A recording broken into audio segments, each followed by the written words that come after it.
ఇంటిగ్రేషన్లో ఒక ప్రాబ్లం చూద్దాం మీరు. So integration of x cube u power ax dx అంటే మనం ఎప్పుడు సో దీనికి ఫార్ములా డైరెక్ట్గా గుర్తుపెట్టేసుకోవచ్చు. సో ఇక్కడ ఏదైతే ఉందో అది రాసి ఇక్కడ ఉంటుంది కదా దాన్ని డిఫరెన్షియేషన్ చేయాలి. సో ఫస్ట్ టైం డిఫరెన్షియేషన్ ఏమవుతుంది, ఫస్ట్ టైం యాస్టీజ్ అలానే రాసేయాలి.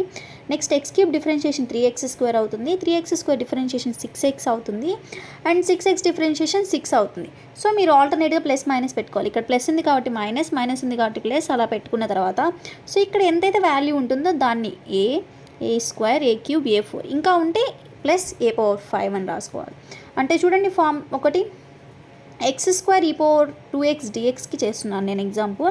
అంటే e⁴2x అలానే పెట్టుకొని సో x² ప్లస్ కదా మైనస్ x² డిఫరెన్షియేషన్ ఏమవుతుంది 2x. సో మైనస్ కాబట్టి ప్లస్ 2x డిఫరెన్షియేషన్ ఏమవుతుంది 2.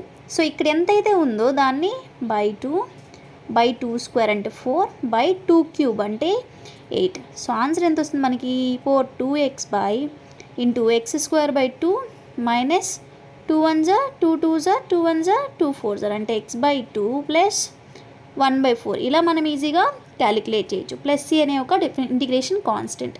సో మీరు x³ u⁴4xకి క్యాలిక్యులేట్ చేసి కామెంట్ చేయండి.